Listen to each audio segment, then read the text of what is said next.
It took me embarrassingly so long to figure out being a chronic people pleaser was not a normal state or a normal nervous system. It was a pattern that was conditioned upon me, aka a routine, basically.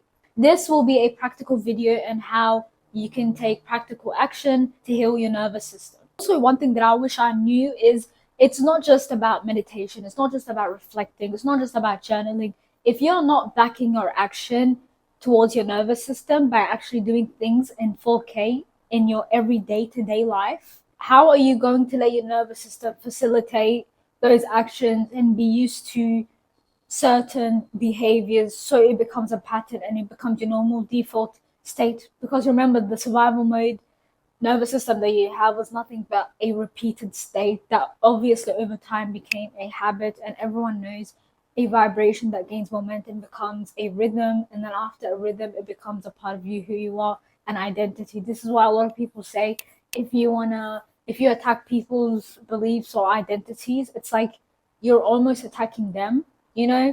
So I feel like that is when the merging becomes as one. So yeah, let's get into it. So in relationships, whether it's with anyone, doesn't matter, platonic or non-platonic, you have to condition yourself to give yourself time to think. You don't have to immediately say yes. You don't have to immediately on the whim say no. You don't have to do things.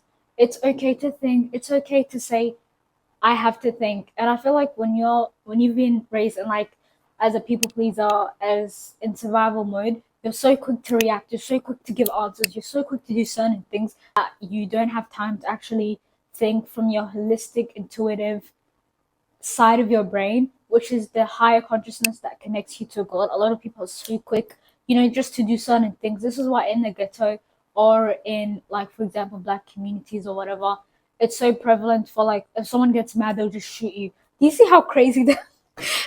I'm laughing. Listen, it's not funny. I'm black. Listen, I'm not laughing at my people, but you see how crazy that is? Like getting mad and then you wanting to kill someone. Yeah, like when they get asked, like, why did you kill this person? Oh, they just pissed me off.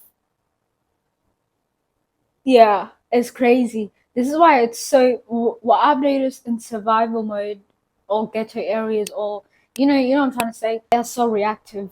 Like you don't like they don't have time to process anything. They're so quick to get mad. They're so quick to be reactive, and it's like, when do you actually take time to actually process your feelings or emotions? You're so quick to think, so quick that you don't have time to actually process the feeling behind the reacting. And I feel like that is what growing up in survival mode does. Like I literally see that shit with my dad. Like they come home and they think so quick, they react so quick, and it's like there's no need to be like there's no need for you to get so mad. There's no need for you to be thinking over the situation. Like it's not that deep.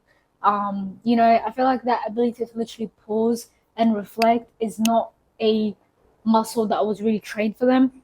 So it's so easy to be reactive. It's so easy to react, which I feel like it's very self-destructive if you ask me personally. Because if you can self-destruct by reacting so crazy like that, like imagine what other things will be thrown your way and you're gonna like lose it all because you don't know how to compose yourself, or you don't know how to literally pause. A lot of people don't know how to pause. There's a constant motion going on, but there is no pausing, and I feel like that is where the issue really be laying. That's where the issue really lies. Giving yourself, like practically giving yourself the ability to literally say, let me think about it. I know it's so weird, like even me, like for example, if someone wants to make plans with me or if someone wants a favor, I'm so quick to like say it in the whim how it is. But I feel like you shouldn't really operate like that. You shouldn't be like, oh, let me think. Even if you know the answer, just let me think, because sometimes things just pop by. You never know what really happens. So it's so good. It's so important just to like pause, because you never know what can really come on your schedule. You might think you might be able to make it, but you don't. So just give yourself the ability to think. There's a beauty in letting yourself think. So for money, creating a self-investment budget, or like whenever you get paid, giving yourself an allowance to just literally spend money guilt-free. So guilt-free money on yourself. And funnily enough that I say this, it's so funny that I say this because like I've literally did this shit today. you know. Before I went out to like record content and that, I'll do this thing where like I literally would take myself out, like treat myself. Today I had a foot long Subway, and I literally got the drink, the Sprite drink. Usually I don't really get these drinks. I would go on other like grocery stores and I would get the cheapest Sprite, but I literally paid for the Sprite. Even though it's so small and micro, it's not that deep. But I feel like having that guilt-free money to spend on yourself is so important. It doesn't have to be anything crazy. It can literally just be buying yourself a coffee, getting yourself some bakery things, like things that are very unique to you. Like don't double down, don't try to water down what you wanted. Like even me, like today, I was low key not trying to get Subway. I was like, let me get KFC because it's a better deal. It's cheaper, and I'll get more food. But I was thinking to myself, nah, it's not that deep. Like, you know what I mean? Like, it's light work. You know what I mean? I said, you know what? Let me make up space for my food. Let me make space for myself because I feel like we neglect ourselves the most. We out here give and clap for people, but when do you ever clap for yourself? When do you give yourself your flowers? And a lot of people outdo themselves for other people, but when do you ever outdo yourself for you? Yeah, that's real. I don't do it every day. Maybe in a week I'll do it like 2 to 3 times, depends. Like 3 times, depends. It depends, but I try to be as free spirited. I try to be as free spirited and open minded when it comes to spending money. I try to not hoard your money like that. Obviously, save your money, you know what I mean? But have some, you know what I mean, some spare to like spend on yourself. Like don't be uptight.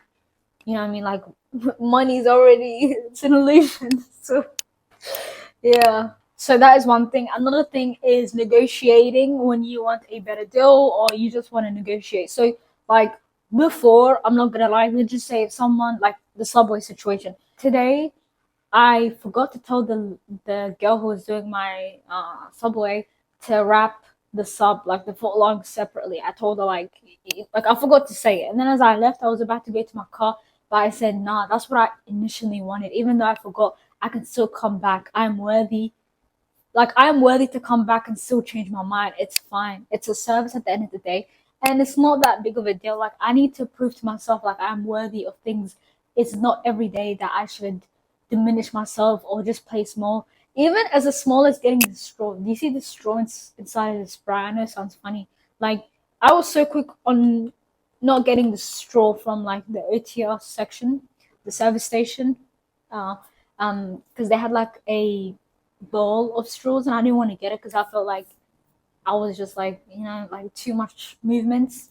So that's me blaming it to the movements, like not trying to move too much. But then I got it and I was like, what's the worst thing that's gonna happen? I feel like it's so important to speak up when you want to speak up. You feel a type of way, literally say it. Like you're speaking with people who are doing things that are service based. It's okay, it's normal. And you shouldn't feel guilty about it. You shouldn't feel guilty about it.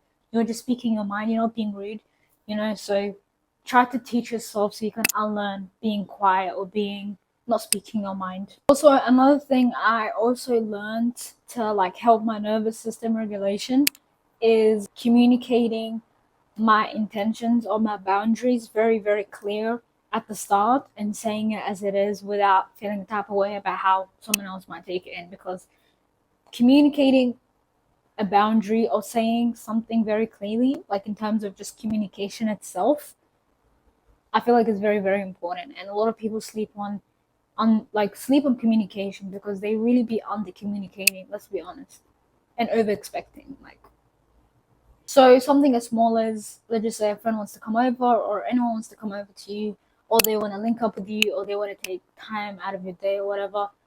Saying something is like, let me know when you're coming over, or like let me know how this is going to go, things like that. I'm trying to say, not just trying to go by the vibe, by the whatever people call it nowadays, by the flow, and actually being intentional, because not only do you show the other person how to like literally treat you, because humans are naturally wired to test you. So if you don't set your boundary from day one, or you don't say it as it is from day one, you are going to be put in a category where you are treated a type of way because that's how you allowed people to treat you. And that's just the reality of it. You need to set boundaries before problems start occurring. You have to also internalize that people's reactions are not your responsibility. I know this is a very tough pill to swallow, especially if you were like parentified as a kid and you were like you took your parents' emotions as like yours and you just wanted to make them happy all the time. Those things will trickle later in your life in ways where like it doesn't make sense, but that trickling is still there. So it's so important for you to literally catch yourself and say, I'm not responsible for how you feel. This is how I feel. You like it, good. You don't like it. Do you know what I mean? Obviously, you don't have to be rude or like stuck up about it, but just communicating your boundary clearly and how people take it says a lot about them, hey, you know? And there's a Japanese saying that like you wear three masks or three faces. One is for yourself that no one will ever get to see. One is for your family, and the other, I believe, is for your friends or for society, which just goes to show you how like no one really will ever get to know the real you. You know, it's very deep, very introspective, but it does give you some clarity and liberation from trying to be so performative all the time. You know what I'm trying to say? And your job is just to communicate clearly at the end of the day. That's it. Nothing more, nothing less. So stop shrinking yourself. Stop over explaining yourself. Stop trying to fix everyone. Stop feeling guilty for having your needs and wants.